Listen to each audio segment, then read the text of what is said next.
Welcome to the Riddles of the Sphinx. A sphinx was originally meant to be a personification of the king.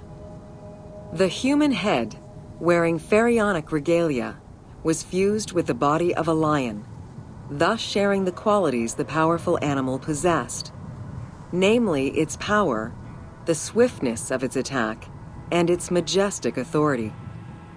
By these very virtues, it was also considered a symbol of protection. Unsurprisingly, statues of sphinxes could be found along the dromas, protectors of the path taken by the gods to reach the temples.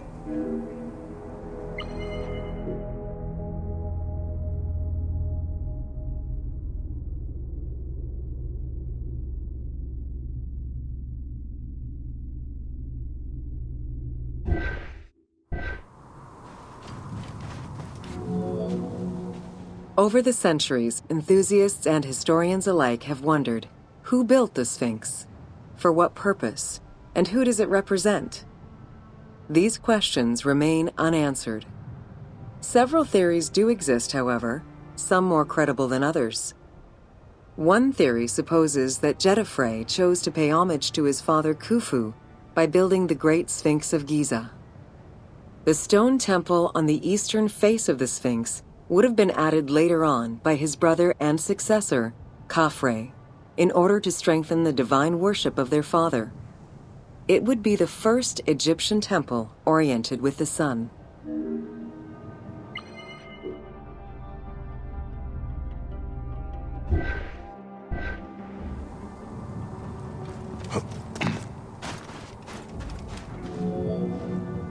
Another theory suggests that the Sphinx was built by Khafre and was meant to represent him. The arguments to support this hypothesis are based on the fact that the limestone beds used for the main work of the Temple of the Sphinx are geographically and architecturally similar to the Valley Temple of Khafre. Some believe that Khufu himself built the Sphinx, which was later finished under his successors, Jetafre and Khafre. These arguments are based on the stylistics of the engraving, the typology of the nemes, and the absence of a beard at the time of construction.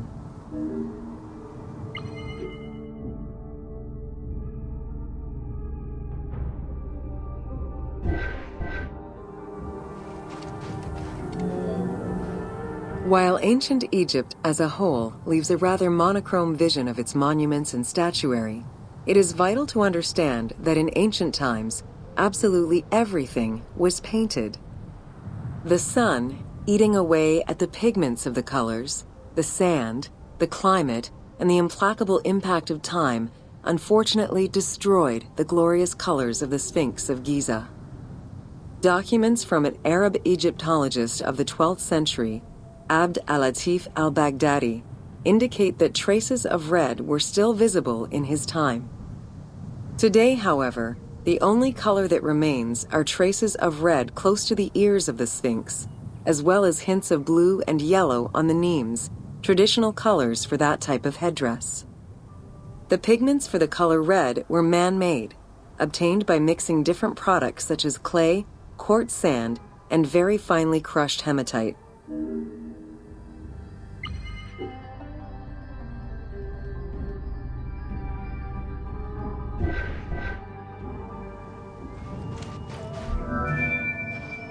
Red had a strong symbolism in ancient Egypt. It was both the color of life and the color of death. It could represent the sands of the desert or the brilliance of the sun. Red was also associated with the god Seth, vengeful and destructive. The Egyptian word for red, deshur, is also the word which was used to signify the desert, or the royal crown of Lower Egypt. In art, red was also the color used to paint the bodies of men. while yellow was used for women. It is possible that there were also color restoration efforts during the Saite period about 600 years before Cleopatra's rule, as indicated by notes on the inventory stele, discovered in 1858 by Auguste Mariette. It is because of this that the team made the decision to display it with its full range of colors, even though the Sphinx's colors would have likely faded by Cleopatra's time.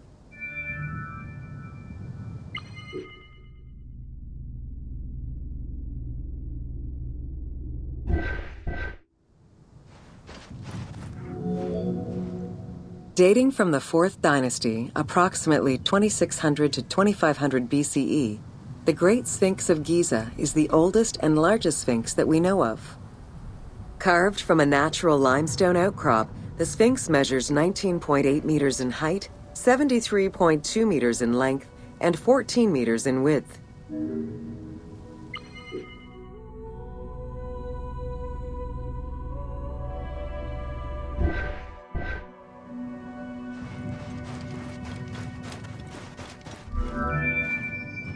In order to bring polish to the imposing monument, several blocks of limestone were added after the initial construction phase. Since then, there have been numerous attempts at preservation. The polish present in the game integrates some aspects of modern restoration attempts. The team made this choice to present a more iconic version of the Sphinx of Giza to the player. Today, the Sphinx is called the Terrifying One.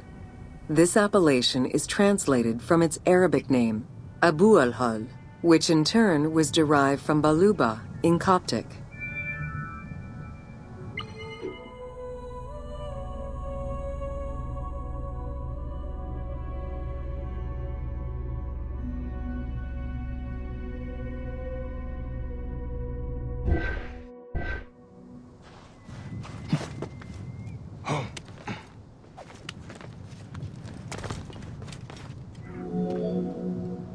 The Sphinx as a whole was carved in situ from a natural stone promontory. Its head was built in a limestone peak of the Mukattam Plate, and the body was sculpted in the underlying rock layer where it is located. The degradation of the Sphinx is due in particular to wind erosion and the different quality of limestone used in its construction. The level of sodium contained in the groundwater which abuts the stone is also a contributing factor.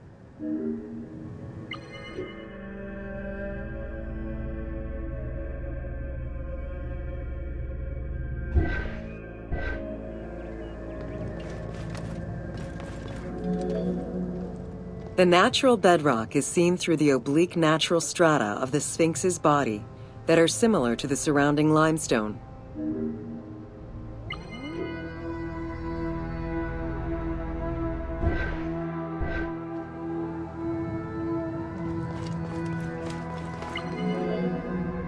Since antiquity, people have always believed there was a hidden tomb deep within the Sphinx.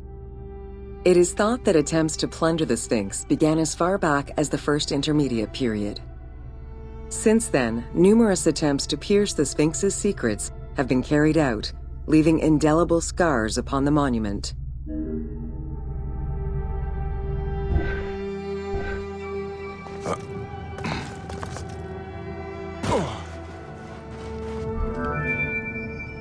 "12 meters long and cut during pharaonic times, another entrance in the back of the Sphinx aroused curiosity.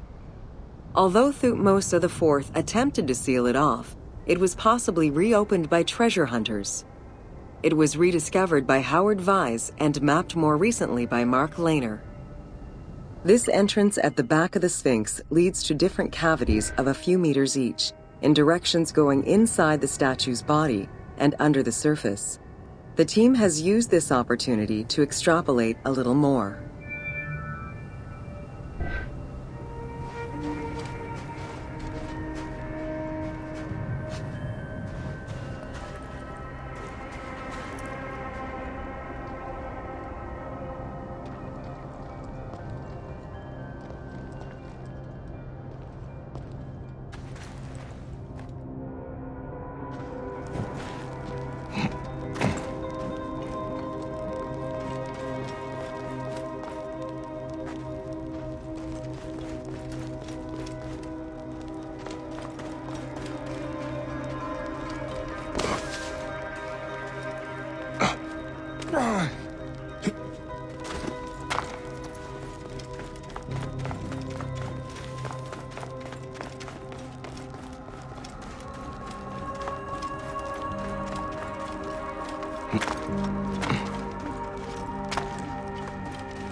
While there have been no major discoveries pertaining to the Sphinx of Giza in recent years, theories and hypotheses continue to emerge. Without validation provided by archaeological sources, however, they remain unsubstantiated.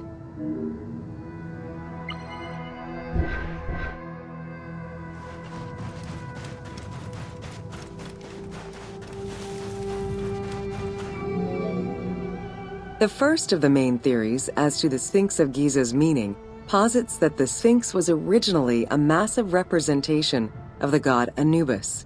Its principal arguments are that the head of the Sphinx is disproportionate compared to the size of its body. The second theory believes that the representation of two sphinxes on the stela of Thutmose IV would indicate that another stone sphinx had existed on the site itself, possibly even in paired symmetry on the other side of the Nile. However, neither of these theories can be verified in any way.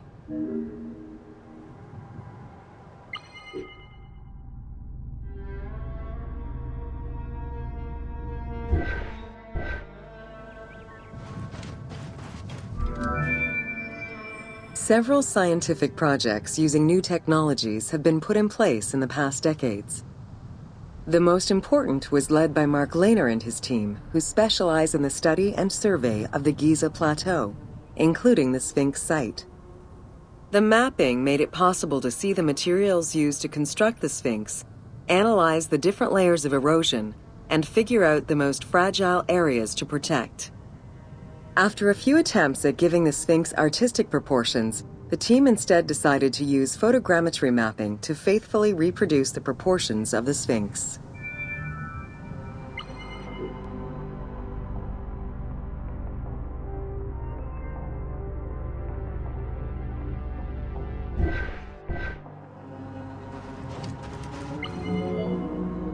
What the Sphinx of Giza represented during its construction and how the Sphinx was perceived by the Egyptians of the New Kingdom are two very different matters. Originally a representation of the king imbued with the power of the lion, the Sphinx was eventually viewed as a direct representation of the Most Divine. It is theorized that kings of the New Kingdom believed that the Sphinx of Giza was the one who recognized and legitimized the ruler of Egypt. Thus, despite the fact the Sphinx of Giza was partially buried under the sand during his reign, Amenhotep II knew that the monument was of great importance.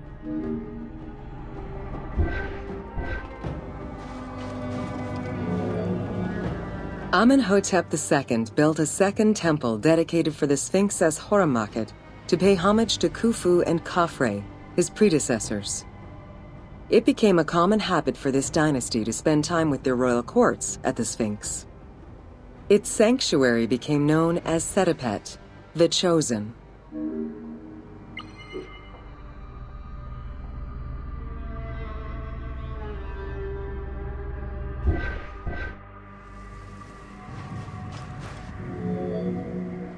Egyptologist Mark Lehner believed that Amenhotep II built a statue of himself anchored between the paws of the Sphinx, likely to legitimize his reign, alongside a stela found by Salim Hassan. Many other pharaohs of this dynasty, such as Tutankhamun and Ramses II, also left marks of their passage in a similar fashion, sometimes even stripping the stones of nearby temples and pyramids to do so. Amenhotep II's son and successor, Thutmose IV, was a frequent offender.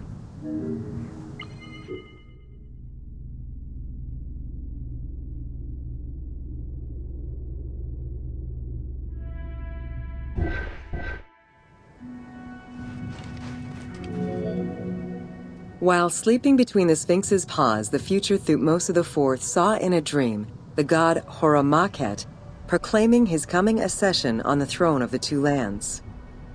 This was, of course, on the condition that he remove all of the sand covering the Sphinx, which stood guard as the personification of the god, and should thus never be engulfed by the sands of the desert.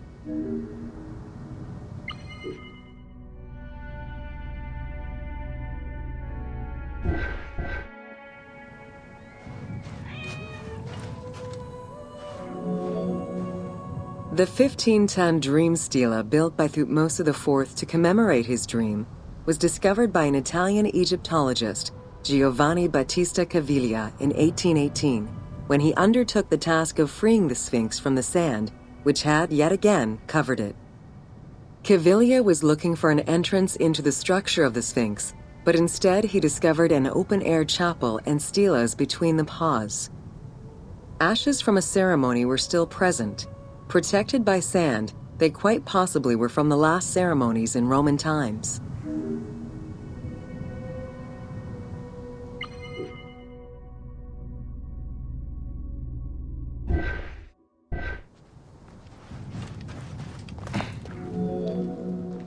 That same year, Caviglia discovered fragments of the Sphinx's beard that had probably been added during the New Kingdom. If many of these pieces are held by museums in Cairo, a fragment is displayed at the British Museum, along with a piece of the uraeus that was on the Sphinx's headdress. It is believed this fragment of beard was possibly kept in place thanks to the statue of Amenhotep II, which was supposed to be located under the head of the Sphinx.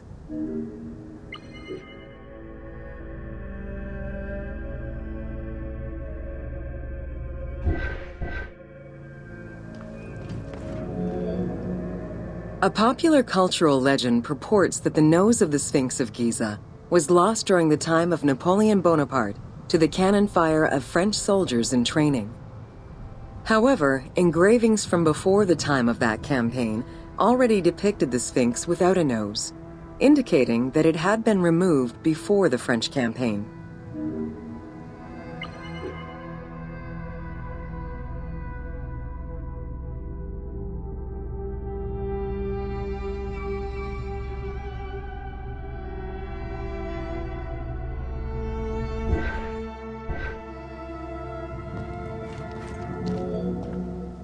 The most plausible hypothesis is based on the research of the German historian Ulrich Harman.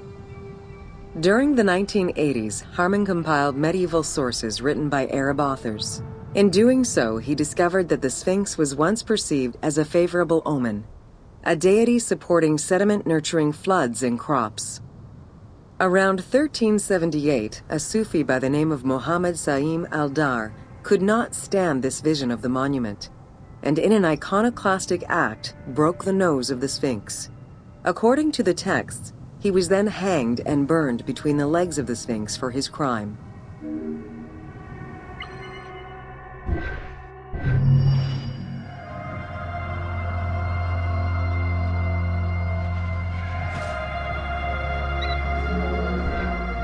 The most plausible hypothesis is based on the research of the German historian Ulrich Harman.